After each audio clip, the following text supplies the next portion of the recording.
Donc, on va démarrer. Bonjour, bonjour à tous. Merci d'être avec nous aujourd'hui pour ce 12e webinaire CPTS qui est organisé par l'URPS Kiné Île-de-France. Je suis Mathilde Mousset, je suis chargée de mission mobilisation territoriale et je suis accompagnée de Flore Dupoux qui est kinésithérapeute et chargée de mission en santé publique. Alors, ce webinaire a pour objectif de vous donner envie de vous impliquer dans vos CPTS et aujourd'hui plus spécifiquement sur la thématique de la santé des femmes, avec un petit peu des retours d'expérience de kinésithérapeutes déjà investis au sein de leur CPTS. Et ce webinaire sera disponible en replay sur notre chaîne YouTube. Vous pouvez bien sûr consulter tous les replays de tous nos derniers webinaires passés en tapant URPS Kiné Île-de-France sur la barre de recherche sur YouTube. Vous tomberez directement sur les replays. Donc on va démarrer par une courte introduction en vous présentant les différentes actions de l'URPS Kiné pour voilà, vous accompagner toujours au mieux dans vos projets au sein de vos CPTS. Et ensuite, nous laisserons la parole aux 4 CPTS, donc la CPTS Paris 10, l'Inter-CPTS Essonne, la CPTS de Normandie et la CPTS Grand Calaisis du Nord-Pas-de-Calais. Et ensuite, nous aurons un temps d'échange pour finir. Alors, le programme est un petit peu chargé, 4 intervenants, donc chaque intervenant est invité à essayer d'être assez court pour justement laisser la place aux échanges et à l'interaction. Et donc, quand même, pendant les temps de présentation, on vous demande, en tant que participant, de ne poser vos questions que par le chat et sans prendre la parole directement à l'oral. On laissera plutôt un temps en fin de webinaire, s'il nous reste du temps, pour les échanges en direct. Mais en tout cas, tout au long du webinaire, n'hésitez surtout pas à poser vos questions dans le chat. Nous, on les garde sous le coude et on les posera aux intervenants à la fin et en vous laissant aussi la possibilité de prendre la parole en fin de webinaire.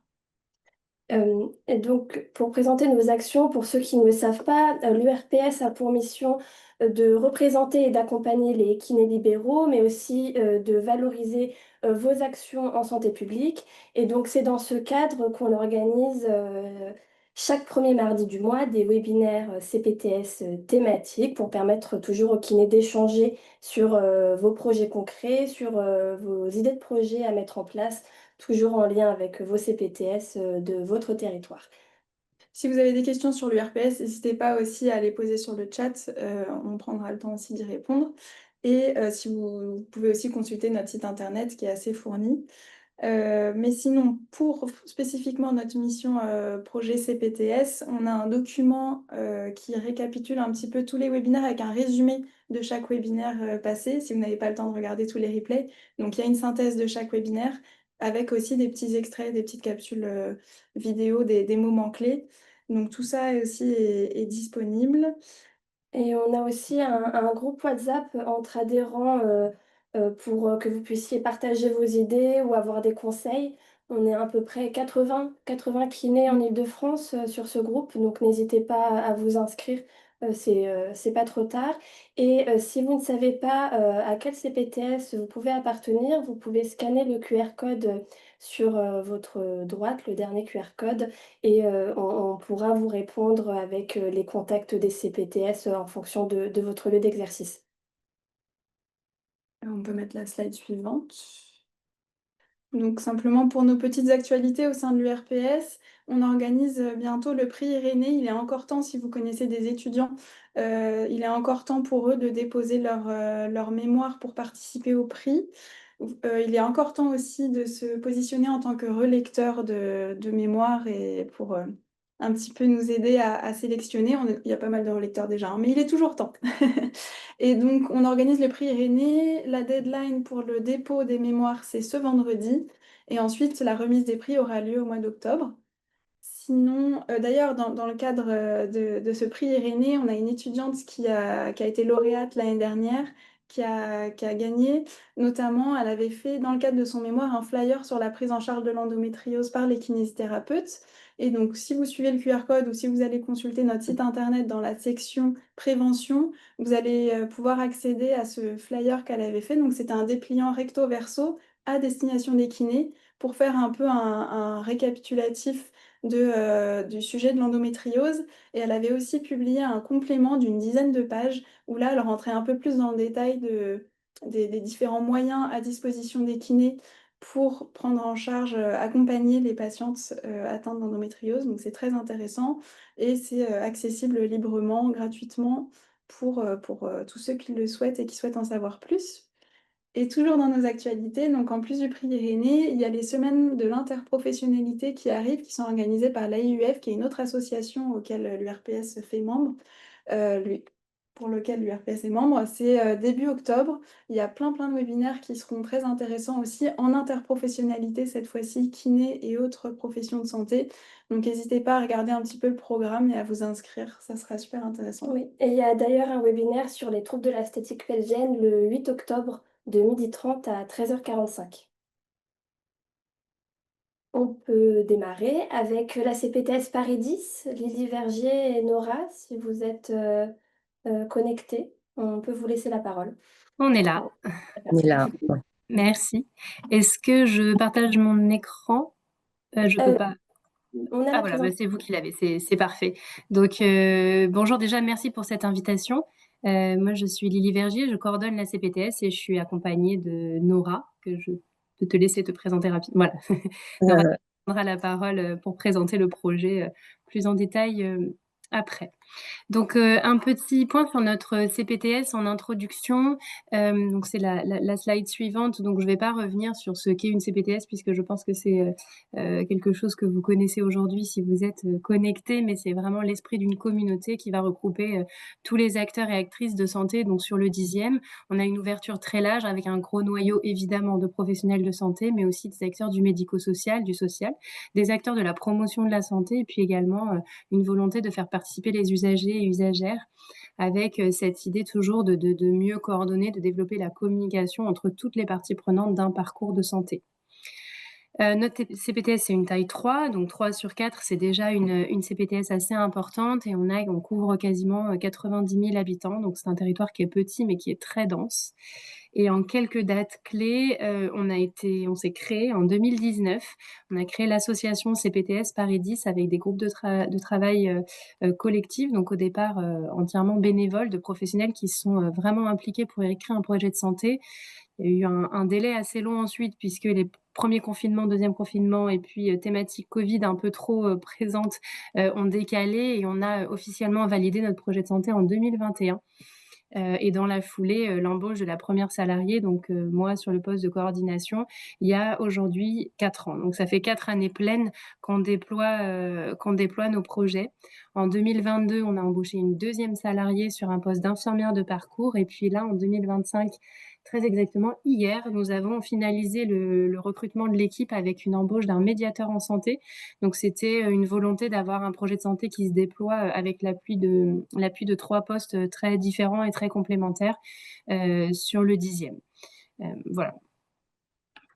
Sur la slide suivante, c'est plutôt donc qui nous compose la CPTS. C'est évidemment d'abord les adhérents et adhérentes. Donc on est un peu plus d'une centaine aujourd'hui, 120, 125 aujourd'hui, chacun engagé pour donc ce projet de santé territorial.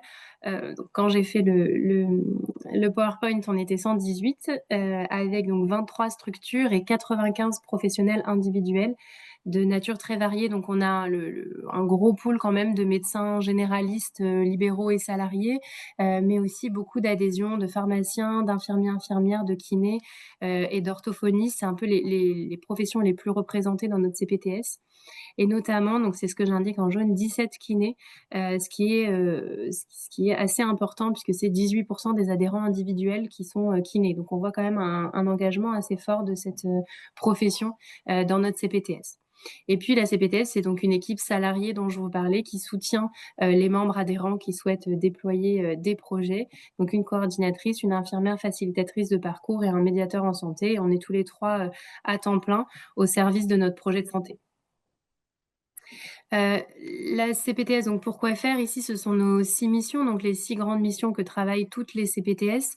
L'idée donc c'est pas de les détailler aujourd'hui puisque ça prendrait trop de temps, mais au moins de les avoir sous les yeux et donc de savoir dans quoi s'inscrit voilà le projet dont Nora va vous parler, ce parcours centré sur l'endométriose. C'est donc dans notre volet parcours de soins, avec un travail sur tous les aspects en fait d'un parcours thématique, à la fois des travaux d'information et de sensibilisation, avec des ateliers collectifs, à la fois pour les femmes et pour les jeunes filles, de l'aide au dépistage pour les membres adhérents, et puis un volet de prise en charge complémentaire que Nora va détailler ici aujourd'hui. C'est un peu le cœur de ce projet et qui permet une action vraiment complémentaire de la CPTS sur tous les aspects du volet du parcours. Et donc, je laisse la parole à Nora pour vous présenter un petit peu la démarche et précisément son rôle et puis ce qu'on fait aujourd'hui. Merci Lily, bonjour à tous. Alors effectivement, on a créé, grâce à la CPTS du 10e, sur la thématique de l'endométriose, une prise en charge non médicamenteuse pour les femmes qui présentent cette pathologie.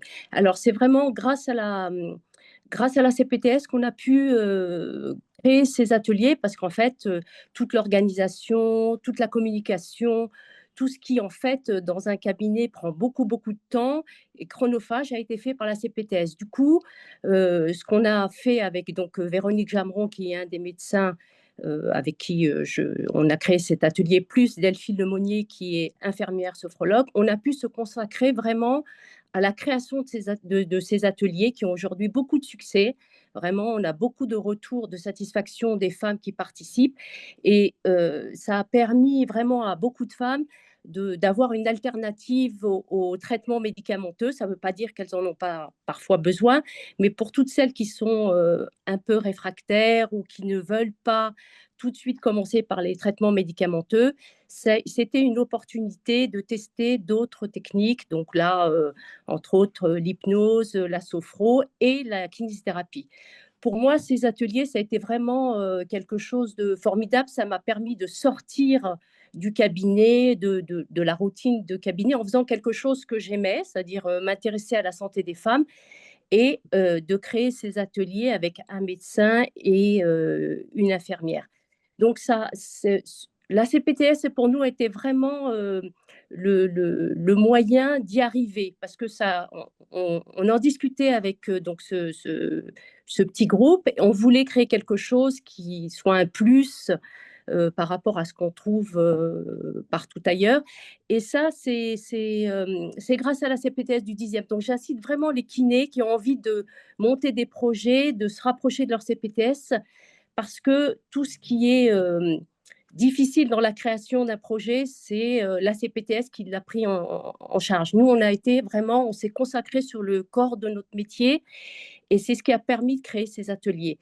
Donc aujourd'hui, on anime ces ateliers en ayant un BEP pour chaque patiente, c'est-à-dire qu'on a un questionnaire individuel pour chaque participante. Et ensuite, on a 2 ateliers de 2 heures qui sont menés régulièrement. Et on a vraiment, je pense, apporté quelque chose à ces femmes qui, bon, en plus de l'errance de diagnostic, ont permis d'avoir un temps d'écoute, parce que notre premier atelier, c'est quand même échange entre les femmes, donc chacune apporte son expérience. Ce qui revient en fait dans le questionnaire de satisfaction, c'est justement ce temps de parole qu'elles ont. Alors, on répond à toutes leurs questions, hein, ça passe des douleurs, puisque bon, on a un médecin quand même qui est un peu spécialisé en endométriose, donc Véronique répond à tout ce qui est médical. Après, il y a tout ce qui est leurs questions sur la diététique, sur la sexualité, leurs problématiques digestives. Enfin, on est vraiment, ce premier atelier est vraiment un temps d'échange qui apporte énormément à ces femmes. Vraiment, le questionnaire, hein, quand elles répondent, on leur pose la question de savoir ce que ça leur apporte. Ça répond à pas mal de questions qui ne sont pas forcément abordées lors de consultations médicales ou autres, parce que le médecin n'a pas toujours le temps. Donc, c'est vraiment un moment privilégié pour ces femmes. Ensuite, notre deuxième atelier, c'est la présentation des propositions donc d'hypnose, de sophro et de kiné. Parce que moi, dans ces ateliers, je leur montre quand même ce qu'on peut faire en kinésithérapie avec l'endométriose, ce qu'elles peuvent reproduire chez elles, de manière à les aider à vivre cette endométriose au mieux. Alors, ça ne marche pas pour toutes les femmes, mais globalement, c'est un plus. Donc, c'est vrai que ces ateliers, en tous les cas, moi personnellement, en tant qu'kinésithérapeute, je prends beaucoup de plaisir à y assister en tant que professionnelle, mais surtout avec ce que je peux leur apporter. Donc, et ça, encore, j'insiste beaucoup, c'est grâce à la CPTS. Sans la CPTS, nous n'aurions pas pu monter ces ateliers parce que ça demande beaucoup enfin, il faut communiquer, il faut contacter les patients. Tout ça, c'est fait grâce à la coordinatrice, grâce à l'organisation de Lily pour la gestion de toutes ces patientes. Donc, c'est vrai que c'est aussi un moyen de faire autre chose que ce qu'on fait dans le cabinet. En plus de ces ateliers d'endométriose, nous, on fait de la communication auprès des collèges pour sensibiliser sur les règles douloureuses et sur la possibilité d'avoir de l'endométriose même quand on est jeune. Et donc, c'est vraiment un volet intéressant, en tous les cas pour moi, kinésithérapeute, de sortir de mon cabinet et de faire des choses qui sont quand même en rapport avec ma profession. Donc, c'est vrai que la CPTS a été pour moi un vrai tremplin vers un autre mode de kinésithérapie. Voilà. C'est la vérité. Merci Nora pour cette pour cette présentation. Donc, juste, je vois la question dans le chat et ça me permet de compléter. Effectivement, c'est pas fait au cabinet, c'est collectif. Oui. Ce sont des ateliers qui accueillent entre 6 et 12 femmes à chaque fois. On essaye de limiter à 12 et surtout qui s'adressent, le but, c'est ça s'adresse à toutes les patientes du 10e de notre territoire. C'est-à-dire qu'on sort, comme on est une CPTS, on sort de l'approche patientèle et on est vraiment sur une approche populationnelle. Donc, on propose ces ateliers-là à toutes les patientes du 10e qui sont déjà diagnostiquées et qui peuvent être orientées par tout professionnel de santé. Donc, c'est pas une prescription médicale, c'est tout. Ça peut être le pharmacien adhérent de la CPTS, l'infirmier, infirmière, enfin voilà, n'importe quel professionnel peut orienter sur ces ateliers-là.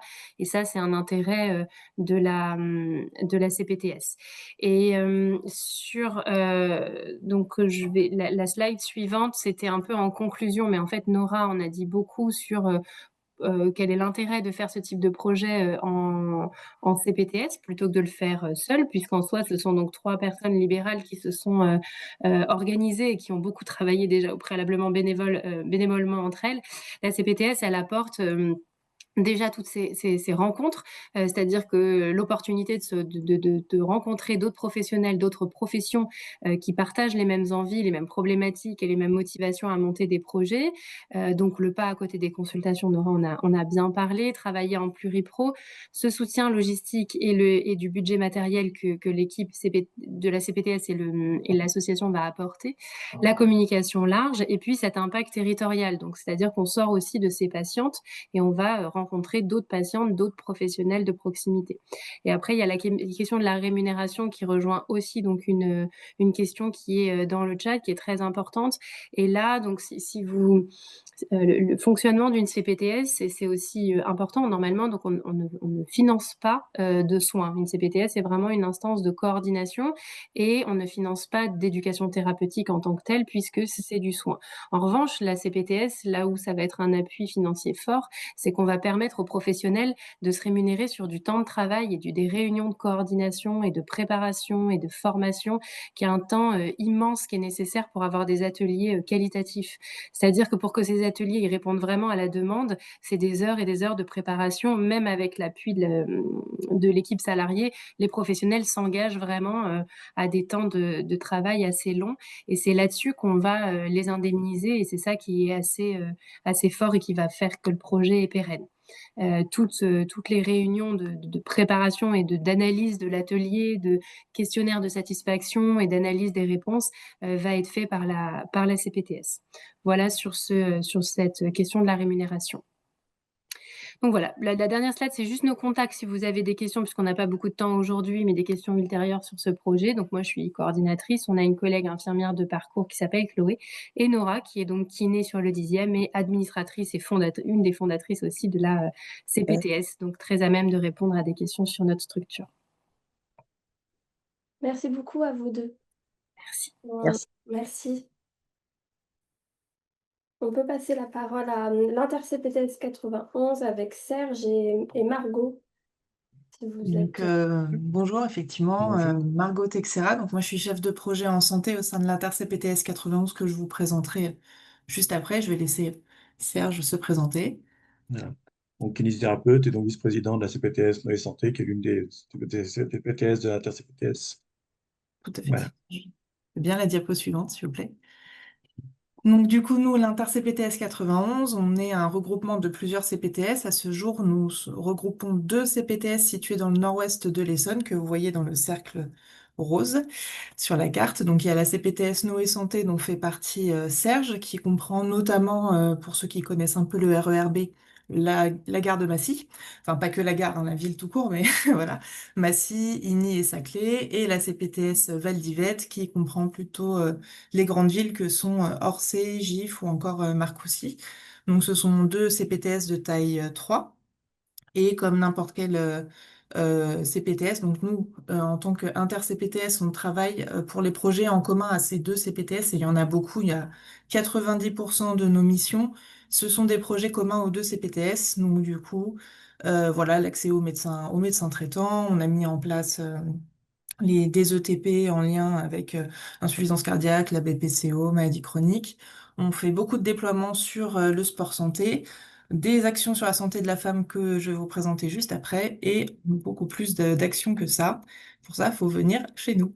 Voilà, si vous faites partie du territoire. Donc pour commencer, en ce qui concerne la santé de la femme enceinte, il y a deux actions qu'on a mis en place.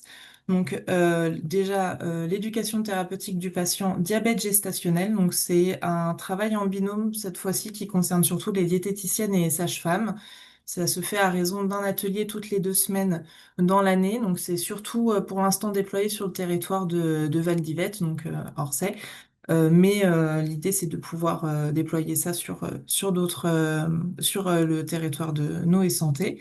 Donc ça se fait sur prescription médicale de ville et hospitalière, parce qu'on a un vrai lien avec la maternité de secteur et l'hôpital de secteur qui est l'hôpital Paris-Saclay, qui a ouvert récemment. Et donc il y a un vrai lien ville-hôpital qui est pérennisé dans cette dimension-là. Je vais assez rapidement parce que c'est des sujets qui concernent pas que les kinés, mais c'est intéressant que vous le sachiez. Donc la deuxième action en lien avec la santé de la femme enceinte, c'est l'action Bien-être en Essonne, qui, elle, repose sur un auto-questionnaire de repérage des vulnérabilités de la femme enceinte.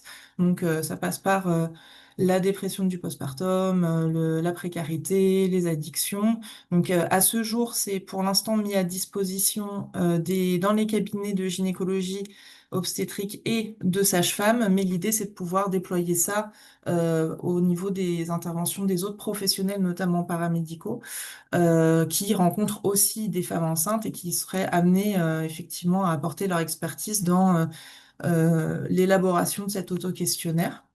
Et donc c'est un travail qui s'inscrit dans le plan départemental de la périnatalité euh, qui, qui a été mené par l'ARS 91 et qui est signé par nos deux CPTS. Je sais pas, je vais vite, mais si tu as des choses à dire, Serge, Mhm. n'hésite Oui. pas. Je vais intervenir juste sur ce plan. En fait, il vient juste d'être Ouais. signé par l'ARS. On a signé ça au mois de juin.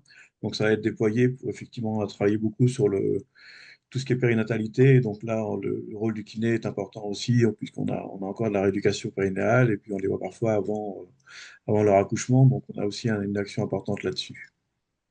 Voilà. Voilà, merci. Euh, la diapo suivante. Donc ça, c'est pour le coup, je pense que je vais surtout laisser Serge parler de ça parce que c'est quelque chose. Moi, je suis arrivée il y a pas longtemps, donc je maîtrise un peu moins. Mais on a mis en place des soirées de sensibilisation et de formation aux violences intrafamiliales dans le cadre de la santé de la femme et des familles. Donc nous, on a organisé ça en tant qu'inter-CPTS 91 avec la Maison des femmes Olympe qui est basée à l'hôpital de Longjumeau. Donc c'est toujours pareil, c'est rattaché à l'hôpital Paris-Saclay. Et ça s'est fait entre 2023 et 2024. On a aussi eu des partenariats et on continue d'enrichir nos partenariats avec des associations locales d'aide au- d'aide auprès des femmes qui sont victimes de violences conjugales et intrafamiliales. Est-ce qu'il y a des choses que tu veux peut-être préciser, Serge, sur le sujet? Parce que Non, mais en fait, ça a été une des actions phares qu'on a menées depuis 2 ans maintenant. On a formé en fait des professionnels de santé qui sont des référentiels par rapport au territoire. C'est-à-dire qu'en fait, quand les autres professionnels ont des difficultés ou arrivent à détecter un petit peu des femmes qui sont victimes de violences intrafamiliales, elles peuvent se référer à ces professionnels-là. Donc, on a à ce jour une vingtaine de professionnels formés dans les différents professionnels. On a eu des infirmières, on a eu des pharmaciens, des médecins, des kinés qui ont été formés en 2 sessions. Une première session de 2 jours et un retour, une journée d'expérience, une journée après, à peu près 6 mois après. Donc là, on a fait 2 sessions et on a travaillé aussi depuis le mois de septembre avec le département sur ce qui s'appelle le Lab Santé. Donc en fait, il y a tout un travail qui est fait en collaboration avec les différentes instances départementales, que ce soit les professionnels de santé. Donc nous, on a essentiellement travaillé dans ce domaine-là, mais il y a aussi la police, enfin toutes les différents intervenants, les PMI, tout ça, qui ont été convoqués durant ce lab. Et donc on attend le retour avec le plan départemental en octobre ou en novembre. Donc voilà. voilà pour ce sujet. Et donc, je veux bien la diapo suivante, merci. Le dernier sujet, c'est du coup sur l'endométriose. Donc effectivement, il y a eu un webinaire de sensibilisation qui avait déjà été mis en place en 2023, mais qui était plus centré pour les sages-femmes et les médecins, enfin le corps médical en particulier. Ça a été organisé par le réseau Périnette IF Sud. C'était centré sur les douleurs générées par l'endométriose. Donc voilà, il y a eu un travail un peu en dents de scie sur l'endométriose entre 2023 et 2025.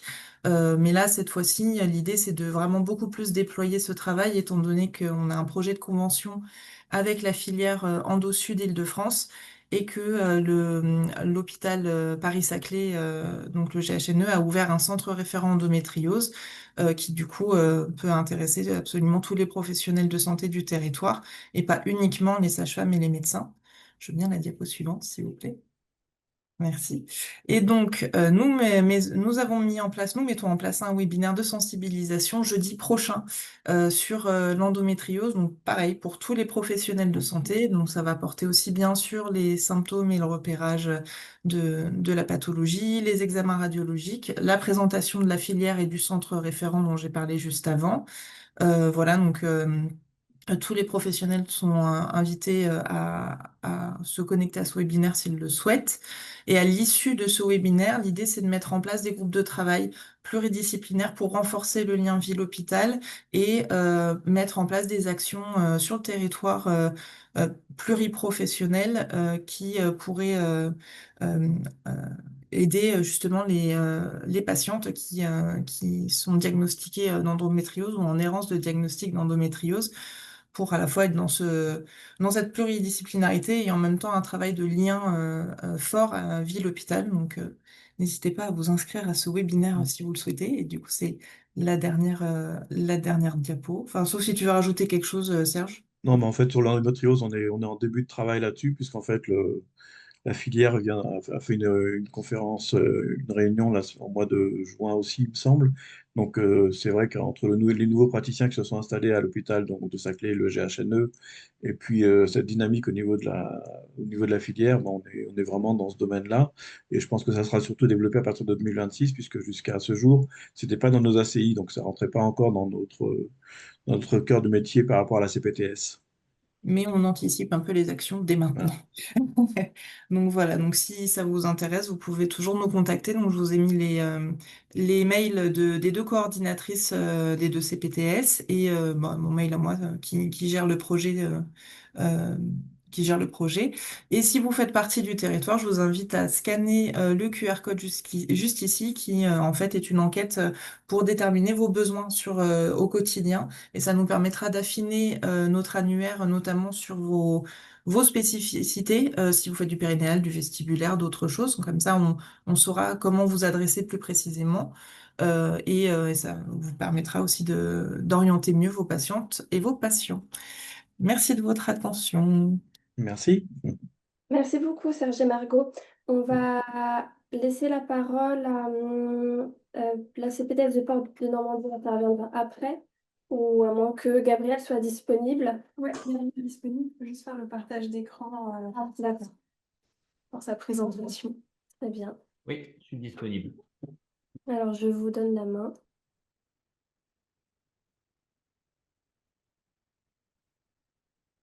Hop, excusez-moi 2 petites minutes. Partage d'écran.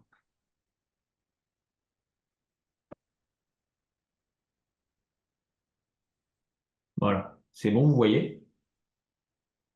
Ouais. Ok. Hop. Et bien. Comment on fait pour- j'arrive plus à mettre en plein écran.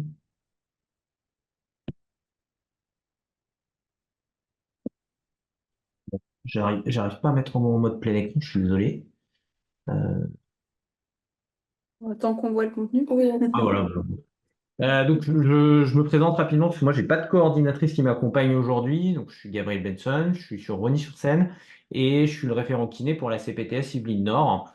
Donc la CPTS Yvelines Nord, en fait, pour rappeler rapidement, parce que moi je voulais m'apesantir plus sur la question kiné, c'est une CPTS qui est assez large, qui est située vraiment à l'extrême ouest, nord-ouest plutôt des Yvelines. Et comme vous pouvez le voir, en fait, elle est centrée sur Mantes-la-Jolie. C'est vraiment la grande ville locale. Et c'est une CPTS que je qualifierais un petit peu en termes de population de mixte, puisqu'on a une partie plutôt urbaine, on va dire le Mantois globalement, donc tout ce qui est un petit peu à l'est, sur la partie en violet, et une partie complètement rurale.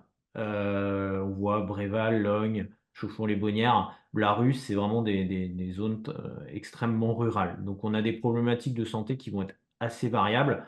Le dénominateur commun, malheureusement, c'est la désertification médicale qui, je pense, touche un petit peu tout le monde, mais nous, s'accentue dangereusement, si j'ose dire. Voilà, donc on a, je ne reviendrai pas sur l'émission des CPTS qui ont été rappelées un petit peu plus tôt, mais moi j'ai décidé de me concentrer un petit peu aujourd'hui plutôt sur l'aspect prévention, puisque je fais partie du COPIL prévention. Et à ce titre, on a organisé effectivement, c'est pour ça qu'on m'a demandé d'intervenir aujourd'hui, une journée santé de la femme. Sur la journée santé de la femme, en fait, l'organisation, nous, on a fait le choix, enfin, on a essayé du moins de se rapprocher des communes et de devenir des vrais partenaires des communes. Il y a des communes avec qui ça match qui sont très demandeuses. Et bah, elles nous prêtent des lieux publics. Alors souvent, c'est des salles des fêtes et on organise dedans un véritable parcours. Alors le parcours, après, il peut être plus ou moins fléché, comme on en avait fait un sur l'AVC. Et là, effectivement, il y avait vraiment un parcours. On passait par le stand infirmière, puis par le stand diététicienne, puis par le stand kiné activité physique, puis on terminait par le médecin. Là, c'était un parcours sur la santé de la femme où c'était assez libre en fait. C'est-à-dire qu'il y avait plusieurs stands. On avait donc un stand effectivement, alors qui disait pas tout à fait son nom parce qu'on avait privilégié comme la discrétion, mais un stand avec une association sur les violences faites aux femmes. Il y avait un stand avec une sage-femme qui abordait des problématiques de la santé de la femme assez diverses, qui pouvaient être aussi bien la contraception que la ménopause, que l'endométriose ou encore la rééducation du périnée après un accouchement. Surtout qu'on manque cruellement de gynécologues sur le territoire. Il y avait également un stand avec un cancérologue qui abordait les problématiques en lien avec les cancers propres à la femme, donc cancer du sein, bien évidemment en tête, et cancer du col de l'utérus et des ovaires. Et donc, le stand kiné, on l'avait organisé d'une manière peut-être un petit peu particulière. Moi, je suis membre du réseau des kinés du sein. Donc, les problématiques sur le cancer du sein sont particulièrement, me tiennent à cœur. Et donc, on avait découpé le stand un petit peu en 3 parties. Je travaille beaucoup avec une association locale et cette association, elle a quand même une chance, c'est enfin une chance, elle a investi dans un buste d'autopalpation. Donc la première partie, c'était avec l'association. Les bénévoles de l'association, en fait, apprenaient aux femmes à réaliser une autopalpation grâce au buste d'autopalpation. Ça a été particulièrement apprécié.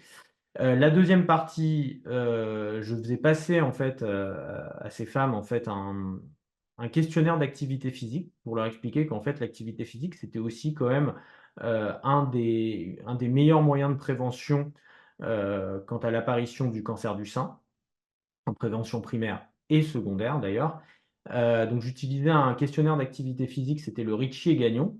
Et puis après, on échangeait, on avait un temps d'échange pour leur demander un petit peu comment est-ce qu'elles pouvaient essayer d'augmenter le temps s'il était insuffisant, ou améliorer un petit peu les résultats.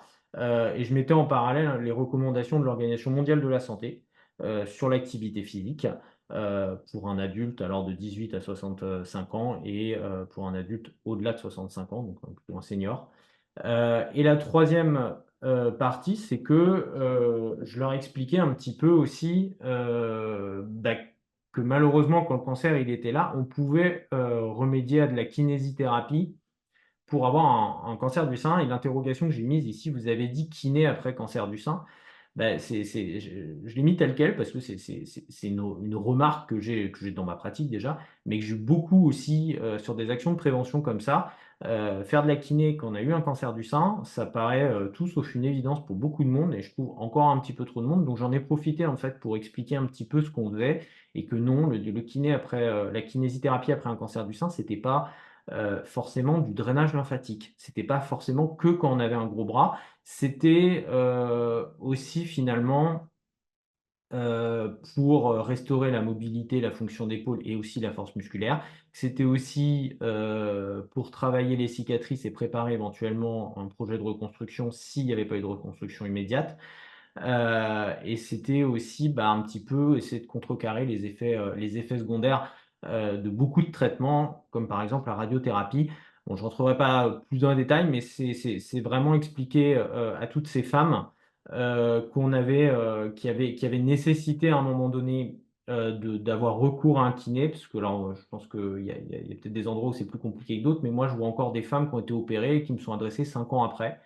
Et ça m'agace un petit peu pour tout dire, sans parler du fait que souvent elles souffrent depuis 5 ans, donc ou 3 ans ou 2 ans, ça dépend. Donc l'idée, c'est aussi de faire passer le message et que malheureusement, de temps en temps, elles secouent un petit peu les médecins pour avoir leur ordonnance de kiné. Et puis bon, là, c'est vrai que nous, on a la chance dans les Yvelines d'avoir l'accès direct au sein des CPTS. Ça va ouvrir aussi de nouveaux horizons. On va peut-être pouvoir en fait voir ces femmes, faire un bilan et après on sera en mesure de proposer à la lumière du bilan ce qui sera nécessaire.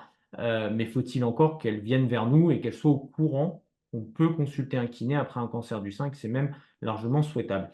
Le bilan de cette journée sur la santé de la femme, globalement, l'action elle a été très appréciée. Au vu des questionnaires de satisfaction. Par contre, je pense que c'est peut-être le moment aussi de faire un échange un retour d'expérience. Nous, on est en train, enfin, je fais partie du comité de pilotage. On est en train de revoir de fond en comble en fait le format des journées de prévention parce que malheureusement, en fait, on a remarqué que ces journées dans des salles des fêtes où on bloque un samedi complet, ça n'a pas toujours le succès escompté. Alors autant sur la journée AVC par exemple, j'avais même pas le temps de manger, autant là parfois il y avait des gros temps morts. Et donc on est en train de réfléchir un petit peu à la manière dont on pourrait faire pour remobiliser un petit peu les populations, parce qu'on a rencontré, notamment sur cette journée, parfois un peu de difficultés. On n'a pas mobilisé comme on aurait voulu. Et donc on est en train par exemple de se poser la question carrément de mettre un stand dans certaines galeries commerciales parce que parfois les salles des fêtes, c'est bien, mais elles sont un peu excentrées du centre-ville et en fonction des communes, la communication n'est pas toujours faite, même si nous, on fait aussi une communication de notre côté.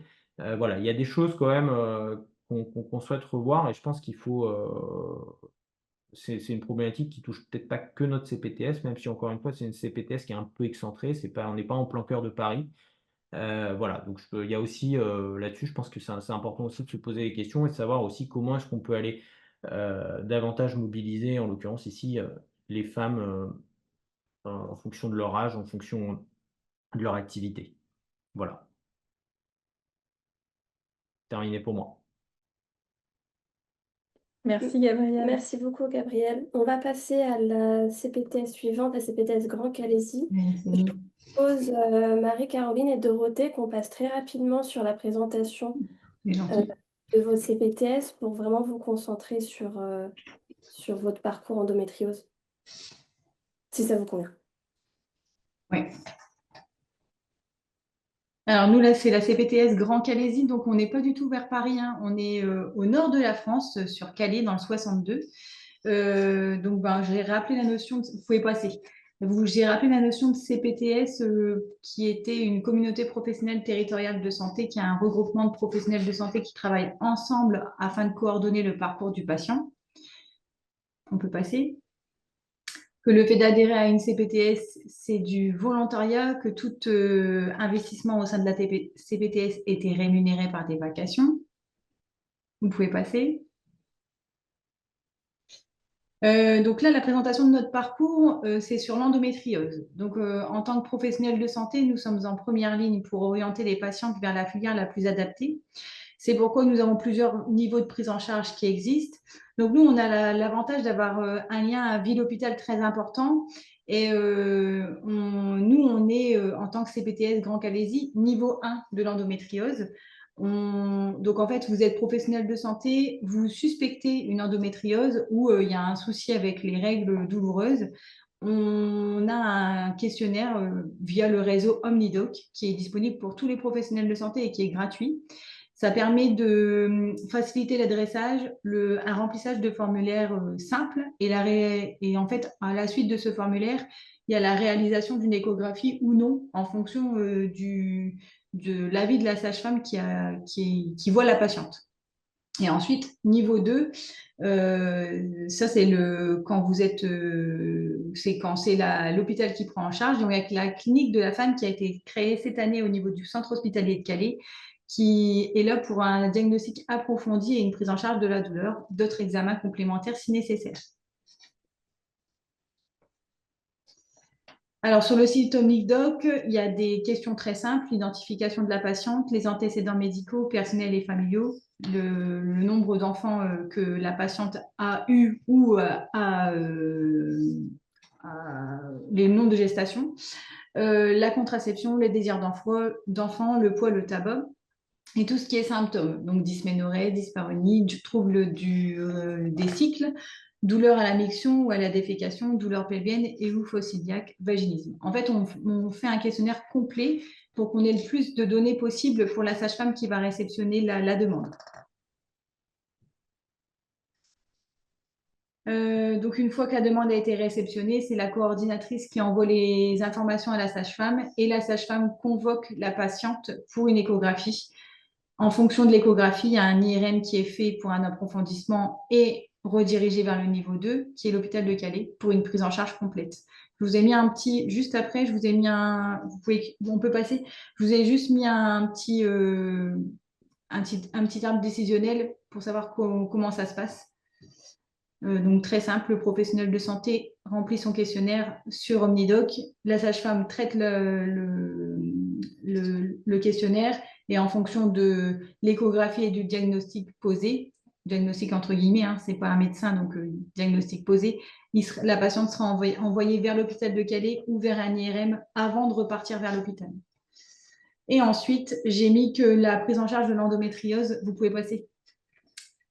J'ai mis que la prise en charge de l'endométriose, c'était une prise en charge multidisciplinaire avec la prise en charge de la diététicienne, la sophrologue, le coach sportif, l'algologue, le sexologue, le kiné bien sûr, l'ostéopathe, l'acupuncteur, le médecin traitant et la psychologue. Et donc, suite à ce diagnostic d'endométriose, il y a une prise en charge par le masseur kinésithérapeute qui est indispensable.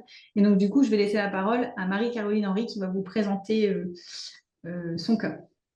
Bonjour, donc moi je suis kiné libérale sur Calais. Donc là je vais vous faire un peu le cas clinique d'une patiente endométriosique qui a été opérée donc d'une hystérectomie. Donc là, cette dame a 35 ans, elle est assistante administrative, elle a un travail sédentaire, 2 enfants, un par voie basse et un par césar.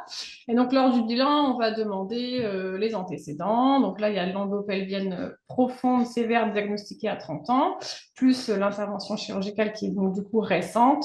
On demande un petit peu aussi l'histoire de la maladie, donc les premières règles, s'il y a eu un traitement, l'histoire de la douleur et ce qu'elle fait pour soulager. Après, on va s'intéresser aux douleurs pelviennes. Donc d'abord les douleurs de fond, la localisation, le type, l'échelle numérique de douleur, puis les douleurs aiguës, donc pareil, la localisation, le type et les échelles de douleur.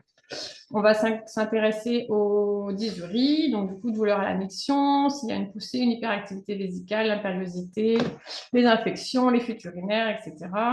Les dyskésies, donc là tout ce qui se rapporte à la selle. S'il y a des douleurs, pareil, il y a une sensation de corps étranger, si la vidange est complète. Puis les dyspareunies, donc si c'est des douleurs d'intromission, des douleurs de butée profonde, les couloirs latéraux, si l'orgasme est possible, s'il y a des douleurs, si la douleur reste longtemps après le rapport. On va s'intéresser aussi aux signes digestifs, donc endobélie, nausées, spasmes intestinaux, coliques, tout ce qui est cicatrices, alimentation, hydratation, remontée acide. Puis on va s'intéresser un petit peu au sommeil, fatigue, anxiété, endormissement. Après, au niveau palpatoire, on va rechercher un peu au niveau ostéo-articulaire, donc plutôt dorsaux-lombaire, sacrum, sacro-iliaque, coccyx. Au niveau musculaire, on va rechercher paravertébraux, moyens fessiers, piriforme, obturateur interne, psoas, diaphragme et évidemment le périnée. Et en viscéral, foie, côlon, vessie, utérus, etc. Au niveau des objectifs de la rééducation, donc là, on est sur un post-intervention. Donc, on a un court terme, un moyen terme, un long terme, mais en fonction de la prise en charge, ce sera différent. Les objectifs, c'est quand même la diminution de la douleur avant tout, le travail des cicatrices, le travail respiratoire, relancer la mobilité du bassin, du rachis et étirements et routines à faire à la maison. Donc, ça, c'est dans un premier temps. Après, on essaye de renforcer tout doucement le travail du transverse et périnéal. Alors, périnéal, c'est plus un apprentissage du contrôle et du relâchement. Le travail de la coordination périnéo-abdominale, le travail postural et le relâchement myofacial. Et à long terme, c'est l'autonomisation de la patiente avec des automassages, des autograndissements, les étirements et la reprise d'activité physique adaptée, donc marche, pilates, yoga, natation. Sur le programme de la rééducation pure, donc dans la phase 1, on va surtout travailler douleur, cicatrice, respiration. On a des techniques sur la cicatrice, le palpé roulé, tout ça. Les étirements doux, de toute façon, c'est toujours les mêmes. Psoas, obturateur interne, piriforme. La respiration diaphragmatique. Le travail myofacial doux et l'éducation thérapeutique de la patiente. Travail du schéma corporel, de la relaxation, la cohérence cardiaque. Phase 2, renforcement, coordination. Donc, c'est plutôt des exercices de renfort du transverse, gainage vraiment léger, méthode de Gasquet, contraction périnéale, mais surtout avec l'apprentissage de la respiration, l'apprentissage du bon relâchement, travail sur ballon, travail postural, proprioception périnéale. Et puis après, c'est le sport, la reprise du sport adapté, donc le pilates, le yoga, les exercices dynamiques, le gainage progressif et du coup, le petit programme à la maison, auto-étirement, auto-massage. Voilà. Après, ce que nous, on met en place au niveau de la CPTS, c'est l'éducation thérapeutique, le TP avec l'endométriose. Donc, on est tous d'accord que l'endométriose, en général, en moyenne, il y a plus de 7 ans de recherche de savoir ce qui se passe dans notre corps, d'errance pour avoir un diagnostic. Donc, l'éducation thérapeutique qu'on va mettre en place prochainement, vers octobre-novembre, c'est vraiment pour essayer de regrouper les femmes qui souffrent de cette pathologie, pouvoir en parler, de pouvoir discuter, échanger sur ce qui est vrai et ce qui n'est pas vrai, et ce qui est fou en fait, recadrer un peu la patiente sur ce qu'elle peut recevoir, les bienfaits qu'elle peut avoir. Et Marie-Caroline, elle a oublié de parler, c'est sur les formations pour les kinés, c'est bien de vouloir faire des choses pour l'endométriose de la femme, mais le plus important, c'est d'être formé. Et donc, du coup, on vous a mis 2 formations qui sont très intéressantes, avec les jours de formation, si c'est pris en FIFPL, et le financement. Alors, on n'est pas là pour mettre en avant ces 2 formations-là. C'est Marie-Caroline qui les a fait et qui les a trouvées très intéressantes. Et en fait, à la fin de ce PowerPoint, on voulait vous rappeler que le fait d'adhérer à une CPTS, c'est de pouvoir exercer de manière coordonnée, même sans se connaître personnellement, être inscrit sur la liste des masseurs kinésithérapeutes prenant en charge les patientes atteintes d'endométriose. Parce que oui, en fait, vous n'êtes pas référencé comme kiné qui pratique les séances pour l'endométriose. Et en fait, la patiente, elle est peut-être usée après ces 7 ans d'errance à chercher un kiné qui pourrait la prendre en charge. Donc, le fait d'être référencé, c'est important. Et de faciliter l'adressage des patientes pour une prise en charge rapide et optimale. Et je pense que c'est fini. Voilà.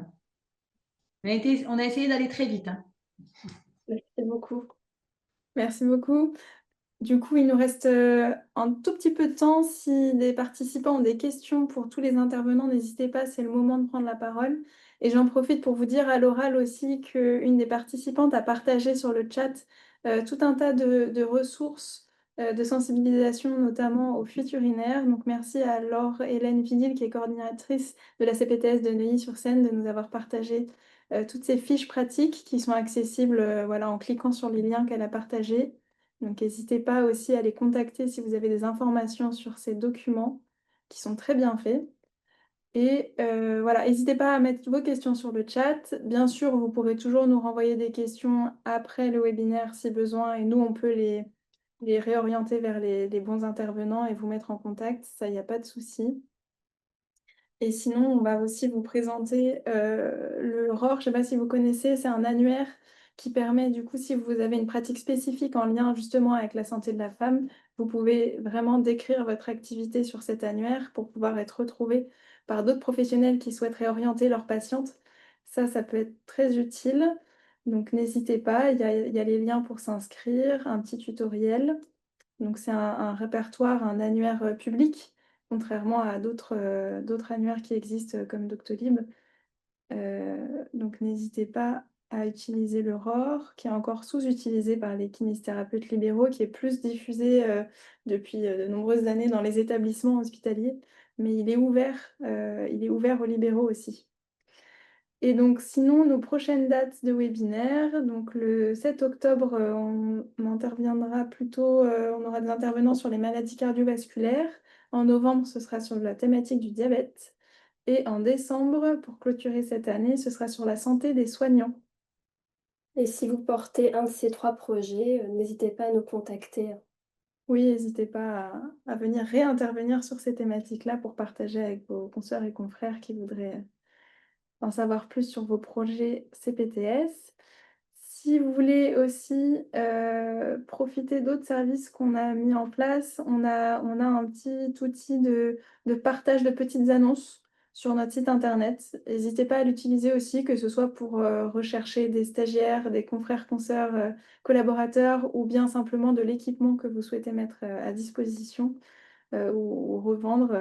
Voilà, ces petites annonces larges. N'hésitez pas à utiliser cette plateforme en plus. Et si vous avez des questions, des commentaires à nous faire sur ce webinaire, vous pouvez prendre la parole. N'hésitez pas. Si vous retenez une chose de ce webinaire, qu'est-ce que c'est? Un mot, une phrase. Allez-y, le champ est libre.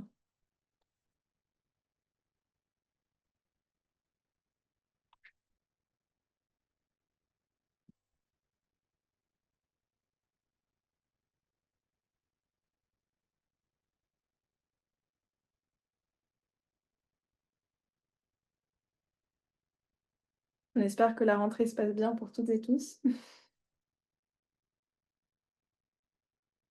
Je ne sais pas si Gabriel est toujours avec nous. Alors, il est connecté. D'accord. Son micro est fermé. J'imagine qu'il entend. Ouais. Je sais pas si s'est rapproché de la CRCDC par rapport à son action sur le cancer du sein et le dépistage aussi. Parce que comme ils ont une action de santé publique, ils ont aussi des actions menées avec la CEPA, mais ça serait peut-être un moyen pour lui de développer un peu son action de journée de santé de la femme. Alors oui, je suis toujours là, désolé pour la latence. Merci pour le conseil. Je vais juste noter, tu peux me le noter dans le chat, le nom de Ouais, l'organisme? je te le Merci. mets, oui. Mhm. Après, c'est pas que par rapport au cancer du sein, c'est vraiment toutes les actions de prévention. On a fait aussi, là, je vais parler du cancer du sein, mais on a fait sur l'AVC, on a fait aussi sur la personne âgée, on a fait sur le diabète, on a fait sur, alors moi je n'y étais pas, mais sur l'insuffisance rénale. C'est assez divers, ça, on essaie de taper sur un large éventail. Et c'est vrai que la problématique qu'on a aussi, c'est que on a un manque de fréquentation. Donc pour le moment, on a un peu ajourné le format qu'on avait imaginé, malheureusement. Et puis, il y a certaines communes qui jouent plus le jeu que d'autres aussi. C'est un peu décevant, quoi. Des zones sous-dotées, en médecin, en kiné, en un peu tout, quoi. Et, euh, et du coup, le problème, effectivement, c'est ça, ouais, c'est qu'en fait, on est en train de réimaginer le mouvement et on pense plutôt s'orienter vers des endroits où il y a du monde par défaut, comme des centres commerciaux. Voilà, et je pense que ça, après, ça peut être intéressant aussi parce que nous, on allait chercher, on en a discuté avec la CPTS d'à côté parce qu'on était un petit peu mouchés, pour tout dire. Et je pense que ça peut être des réflexions qu'on peut mettre en commun en fait au sein des CPTS, comment essayer de toucher le maximum de personnes. Oui. On a le même problème, on a les mêmes problèmes quand on fait des journées à destination des professionnels de santé. Effectivement, c'est pareil, on n'a pas tant que ça de participation, alors que c'est des sujets intéressants. Ouais, ouais, c'est essayer de mobiliser davantage. C'est toute une réflexion. Puis les CPTS, c'est encore jeune en fait, je crois. C'est Mhm. 2019, c'est pas bien vieux encore, hein. Oui. Mhm. Mais merci pour Avec ton, plaisir. Mhm.